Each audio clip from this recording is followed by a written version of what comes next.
உங்க எல்லாருக்குமே நிறைய கேள்விகள், சந்தேகங்கள், அடுத்து என்ன செய்யலாம் அப்படின்ற ஒரு ஆர்வம், உங்க பர்சனல் ஃபைனான்ஸை எப்படி வளர்க்கலான்ற ஒரு சிந்தனை, இது எல்லாமே அதிகரிச்சுக்கிட்டே வருது. பட் இது எல்லாத்துக்கும் ஆன்சர்ஸ் ஈஸியாக கிடைக்குதா அப்படின்னு பார்த்தீங்கன்னா கிடைக்கல. அந்த ஆன்சர்ஸை உங்களுக்கு ஈஸியாக கொண்டு சேர்க்கறதுக்காக தான் ஆஸ்க் M2W எனிதிங்னு ஒரு ஹெல்ப்லைனை நம்ம கிரியேட் பண்ணியிருக்கோம்.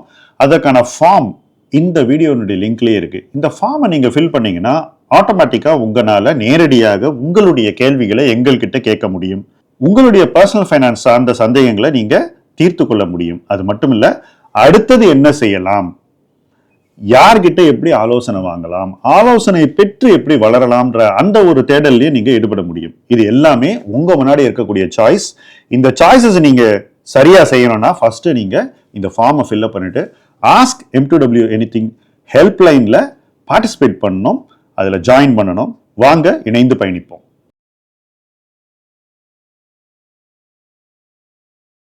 ஃப்ரெண்ட்ஸ், இந்த முதலீட்டு களம் பதிவினுடைய தலைப்பு 25-25-25. கொஞ்சம் வேடிக்கையா இருக்கா? இந்த தலைப்பு உருவாவதற்கு காரணம் கோகுல் குமார் என்ற நண்பர் எனக்கு 25 வயசு ஆகுது, நான் 25,000 ரூபாய் சம்பாதிக்கிறேன், நான் எப்படி பணத்தை ஒரு 25 வருஷத்துல சேமிக்கலாம் அப்படின்னு கேள்வி கேட்டிருந்தேன். அந்த கேள்விக்கான விடையை இந்த பதிவில் நம்ம கொடுக்க போறோம். பெருவாரியான இளைஞர்கள் 25 வயது உடையவர்கள் 25,000 சம்பாதிக்கிறது முடியும். அப்படி இருக்கும்போது நிறைய செலவுகள் இருக்கும். வீட்டுக்கு பணம் அனுப்பலாம், நகர வாழ்க்கை பல செலவுகளை மேல ஏற்படுத்தும். இப்படிலாம் இருக்கும்போது சேமிக்கிறது அப்படிங்கிறது அவ்வளவு எளிதான ஒரு விஷயம் இல்லை. அது மட்டுமல்ல, இப்பொழுது உள்ள அந்த சூழல் பார்க்கும்போது இந்த வருவாய் என்ன ரேட்ல அதிகரிக்கும்னு பார்த்தீங்கன்னா ஒரு 7% ஆண்டுதோறும் அதிகரிச்சாலே அதுவே ஒரு பெரிய விஷயம். முதலீடுகள் செய்யும் போது என்ன ரிட்டர்ன் எக்ஸ்பெக்ட் பண்ண முடியும்? இன்ட்ரெஸ்ட் ரேட் குறைஞ்சிட்டே போகுது, பொருளாதார வளர்ச்சி ஓரிரு ஆண்டுகளுக்கு தத்தளிக்கும், அதுக்கப்புறம் தான் மறுபடியும் வளர்ச்சி கூடும். அந்த மாதிரியான ஒரு சூழ்நிலையில எவ்வளவு வளர்ச்சி எதிர்பார்க்க முடியும்ன்றது இன்னைக்கு தெளிவாக இல்லை. அப்போ முதலீடுகள்ல எவ்வளவு நம்ம வருவாய் எக்ஸ்பெக்ட் பண்ண முடியும்? ரிட்டர்ன் ஒரு 9% எக்ஸ்பெக்ட் பண்ணணும். இப்போ இந்த மாதிரியான ஒரு பொருளாதார சூழ்நிலை உங்களுக்கு இருக்கலாம். அந்த சூழ்நிலைகளும் எப்படி ஒருவர் சொத்து சேர்ப்பது, செல்வத்தை அடைவது, அதுதான் இந்த பாட்காஸ்டுடைய சாராம்சம். இந்த கேள்வியை தான் கோகுல் வச்சிருந்தா, அதற்கான விடையை நான் சொல்ல போறேன். முதல்ல 25,000 ரூபாய் சம்பளம்னா எவ்வளவு சேமிக்கணும்? என்னை பொறுத்த வரைக்கும் எவ்வளவுதான் நமக்கு பொறுப்புகள் செலவுகள் இருந்தாலும் ஒரு 20% குறைந்தபட்ச சேமிப்பாக ஒவ்வொருத்தருக்கும் இருக்க முடியும்.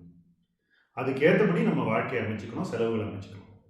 ஸோ 25,000 சம்பாதிச்சா ஒரு 5,000 ஒதுக்கி வச்சுட்டு 20,000 வாழறது அப்படின்னு பழகப்படுறோம். இதிலிருந்து வளர வாய்ப்புகள் சிலருக்கு அதிகமாக இருக்கலாம். அப்படி வரும்போது வருமானம் வளர்ற அளவு செலவு வளராம பார்த்துக்கணும். அப்படி பண்ணீங்கன்னா உங்களால இதர முதலீடுகளுக்கு உங்களுக்கு வாய்ப்புகள் இருக்கும். இப்ப நான் சொல்ல போறது 25,000 சம்பளம் சம்பாதிக்கிறவர் 20% சேவ் பண்ண போறாரு, அதை 9% ரிட்டர்ன் வரதுக்கான ஒரு இன்வெஸ்ட்மெண்ட்ல போட போறாரு, தொடர்ந்து இதை செய்ய போறாரு. அவர் வருமானம் ஆண்டுதோறும் 7% இன்க்ரீஸ் ஆகும்.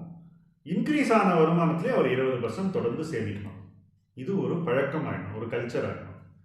அதையும் மீறி அவருக்கு வருமான வளர்ச்சி இருந்தால் இதர முதலீடுகள் செய்வதற்கு அவருக்கு வாய்ப்புகள் இருக்கும். ஆனால் இந்த முதலீடு எதுக்குன்னு சொன்னீங்கன்னா அவருடைய ஓய்வு காலத்தில் அவர் ரிட்டையர் ஆகிட்டு கம்ஃபர்டபுளா இருக்கிற அளவுக்கு பணத்தை சேமிக்கிறது தான் இந்த எஃபர்ட்டுடைய நோக்கம்.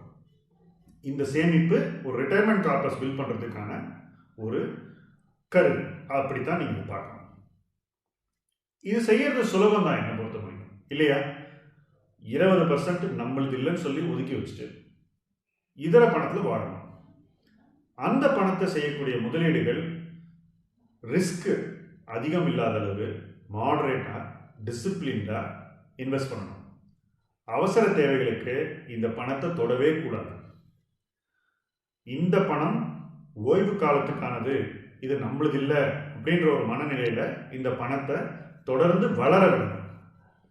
அப்படி விட்டீங்கன்னாக்கா 25 வருஷத்துல உங்ககிட்ட எவ்வளவு பணம் இருக்குன்னு கெஸ் பண்ணுங்க. பல பேருக்கு இந்த சிறு சேமிப்பு எப்படி வளரும்ன்றதே தெரியாம இருக்கும். ஆனால் காம்பவுண்டிங்குடைய எஃபெக்ட் அதுதான். நீங்க தொடர்ந்து பணத்தை வளர விட்டீங்கன்னா அது ஒரு 9% ரிட்டர்ன் பண்ணா கூட உங்ககிட்ட 1.4 கோடி ரூபாய் கையில் இருக்கும். நினைச்சு பாருங்க. ஸோ 25 வயசுல ஒருத்தர் ஆரம்பிச்சு ஒரு 5,000 ரூபாய் மாத முதலீடு செய்ய ஆரம்பிச்சு அவர் வருமானம் வளர வளர 20% சேவ் பண்ணி அந்த சேமிப்பை வளர விட்டாருனாக்கா 50வது வயசுல குறைஞ்சபட்சம் அவர்கிட்ட 1.4 கோடி ரூபாய் இருக்கணும்.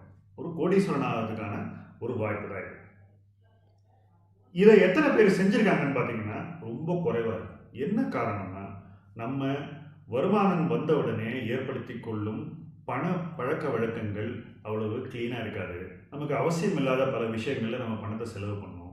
நிறைய நம்ம எடுக்கக்கூடிய முதலீட்டு முடிவுகள் நல்ல ஒரு ஆய்வுக்கு உட்படுத்தப்படாமல், ஒரு சரியான ஒரு பார்வைகளை செலுத்தப்படாமல் ஒரு அவசர முடிவாக இருக்கும். பல முடிவுகள் அப்படி எடுக்கும்போது தோல்விகளாக முடியும். ஸோ இதெல்லாம் இல்லாமல் ஒரு தெளிவான பார்வையோடு, நேர்த்தியான முதலீட்டு தேர்வுகளோடு, நிறைவான ஒரு சேமிப்பை ஏற்படுத்தி கொண்டு அந்த சேமிப்பை தொடர விட்டு வளர விட்டால் நிச்சயமாக 25 வயதுல உங்ககிட்ட 1.4 கோடி ரூபாய் இருக்கணும். கோடீஸ்வரனாவே ஆக முடியும். அதுவும் சிறு சேமிப்பு செய்து. நம்ம பெரியவங்க சொன்ன வார்த்தை என்னைக்கும் பொருந்தும், சிறுக கட்டி பெருகவாய். அந்த ஒரு பிலாசபியை தான் நீங்க புரிந்து கொள்ள வேண்டும். 25 வயது ஆகிவிட்டது, 25,000 சம்பாதிக்கிறேன், என்னிடம் 25 ஆண்டுகள் இருக்கு. அந்த 25 ஆண்டுகள்ல நான் நிதி சார்ந்த ஒரு தன்னிறைவை அடைந்து விடுவேன் என்ற ஒரு வேகமும் முடிவும் அதற்கான ஒரு டிசிப்ளினும் உங்களுக்கு இருந்ததுன்னா நிச்சயமா உங்களால முடியும். தொடர்ந்து முதலீட்டுகளை பாருங்கள். இது போல இன்னும் நிறைய கேள்விகள் கேட்டால் அதுக்கும் நான் வீடியோ மூலமா ஆன்சர் கொடுக்க ரெடியா இருக்கேன். இந்த மாதிரி வீடியோஸை யாரெல்லாம் 25 வயசு இருக்காங்களோ அவங்களோட ஷேர் பண்ணுங்க.